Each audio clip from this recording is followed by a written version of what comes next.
yang namanya tobat. Tobat itu adalah penyesalan.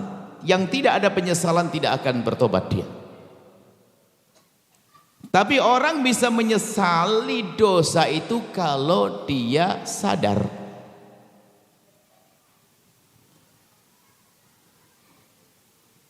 Dan orang bisa sampai kepada kesadaran kalau dia menghadirkan renungan.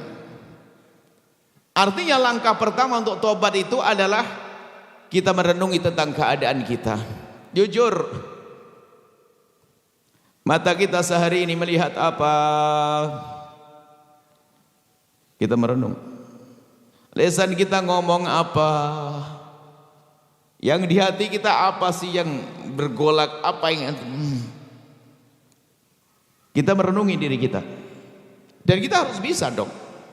Kita harus buat catatan-catatan semacam itu. Jangan sampai kita merasa tidak punya dosa, sebab dosa yang paling dosa adalah manusia berdosa tapi tidak pernah merasa dosa. Ini repot orang begitu. Tapi baginda Nabi merasa bersalah padahal tidak salah. Oh, itu hebat. Sehingga beliau perlu istighfar 70 kali dalam sehari bukan karena kesalahan mereka. Orang pangkat tinggi bukan dosa tapi beristighfar. Hanya gara-gara terlambat tidak bisa tahajudan bangun malam, pagi nangis dia. Istighfar karena apa? Dia merasa bahwasanya semalam tidak bisa melakukan sunnah tahajud. Padahal bukan kewajiban karena pangkat tinggi. Sudah merasa bersalah.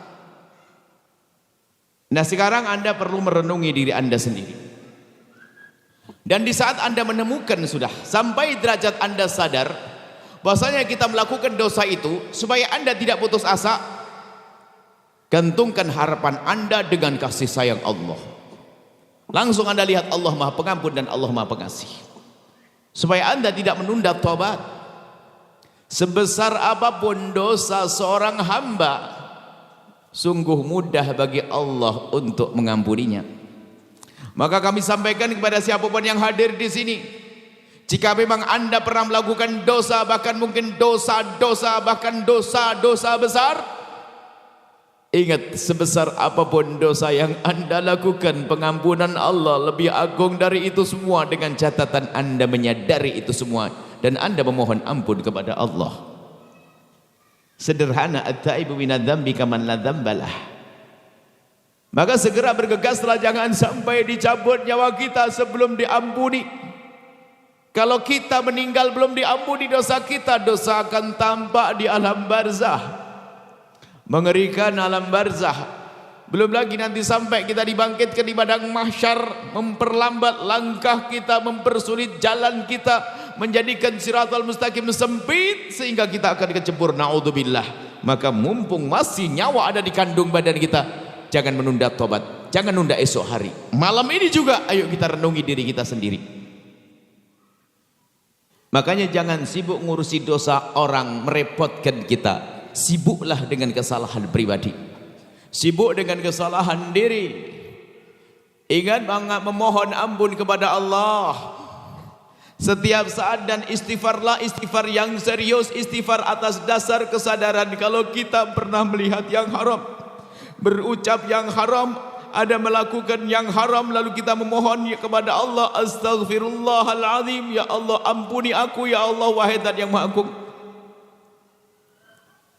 Pastikan Anda sudah bisa. Ambil tempat yang sepi nanti malam, ambil air wudhu, lakukan sholat 2 rakaat. Kemudian Anda melanglang, Anda kembali kepada dosa-dosa Anda, dan ingat itu hanya pribadi dengan Allah. Urusan dosa kepada Allah jangan ceritakan kepada bangsa manusia, ini masalah lain. Ingat, tanda Allah mengampuni dosamu adalah di saat dirimu tidak senang menceritakan dosamu kepada manusia.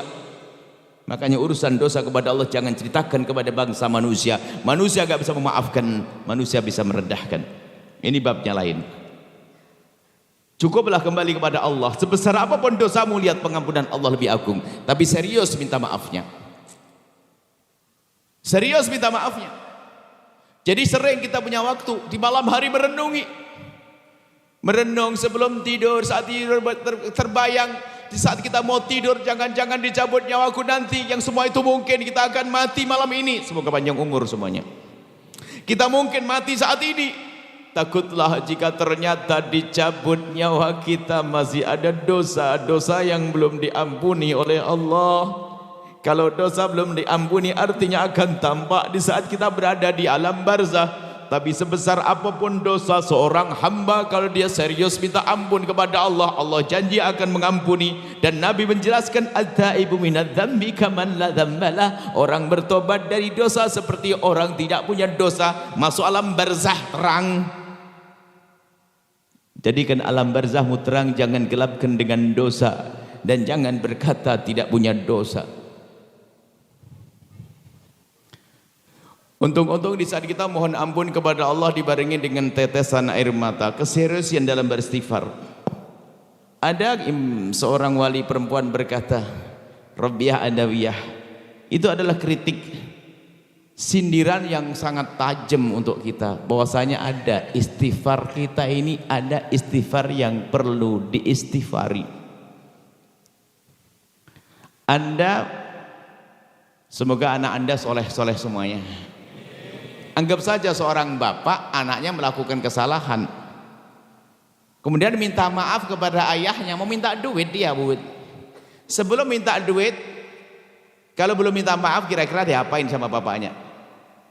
Ya malah kalau sudah merasa bersalah, punya hajat dengan bapaknya, ngapain adabnya? Minta maaf dulu kan? Abah mohon maaf. Setelah dimaafkan baru minta. Belum dimaafkan minta, bah minta duit, kurang ngajar kau, salah belum sadar, gitu. Atau dia minta maaf, tapi apa? Ayahnya di situ, dia minta, ya maafin saya ya. Kurang ngajar bener ente ini, minta maaf mukanya kau buang ke sana. Itu dengan manusia saja nggak pantas. Bagaimana kita dengan Allah minta maaf tapi tidak menghadap kepada Allah? Apa tidak perlu diistighfari lagi itu istighfar? Pastikan Anda sesaat saja Anda menghadap kepada Allah, astaghfirullahaladzim, yang itu ya Allah, astaghfirullahaladzim, yang itu ya Allah. Anda sebut dosa-dosa Anda di hadapan Allah. Sayyidina Umar mengingatkan, berusahalah engkau menangis yang istimewa adalah di saat engkau sembunyi. Orang bukan dilarang menangis di depan manusia, tapi ketahuilah bisa saja menangis di depan manusia menangis buatan. Ada orang gampang cengeng kan bisa, tapi bukan dilarang. Akan tapi tanda keseriusanmu, ketulusanmu dalam menitikkan air mata adalah di saat di kamar yang sepi. Bahkan seorang istri menangis, suaminya pun tidak tahu. Suami menangis, istrinya tidak tahu. Tapi serius itu tangis yang menjadikan sebab mata tidak akan diseksa. Kullu ainin bakat yaumal qiyamati. Semua mata itu nangis nanti di akhirat karena banyak dosanya. Illa ainun bakat min khasyatillah, kecuali mata yang waktu di dunia pernah mencucur karena merasa bersalah dan berdosa, kemudian memohon ampun. Maka Sayyidina Umar mengingatkan, menangislah kau di saat kau mohon ampun. Kalau nggak bisa menangis bagaimana? Ya berusaha dong, tangis. Berusaha nangiskan dia menangis sambil mengingat dosa.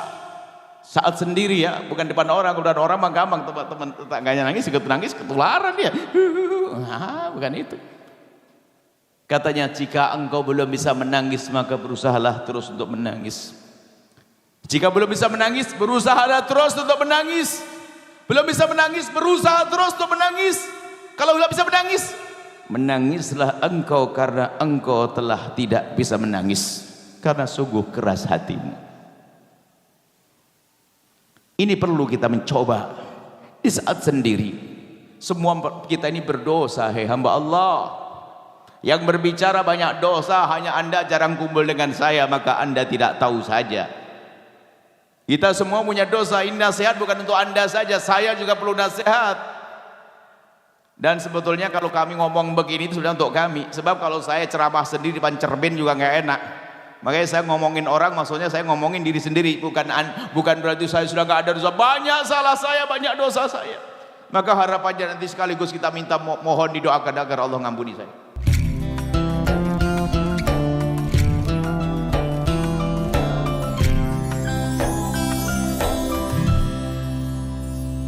Sahabat Al-Bahjah TV, setelah menyaksikan video ini, jangan lupa bersolawat kepada baginda Nabi Muhammad. Shollu ala Nabi Muhammad. Allahumma sholli alaihi wa ala alihi wa sahbihi.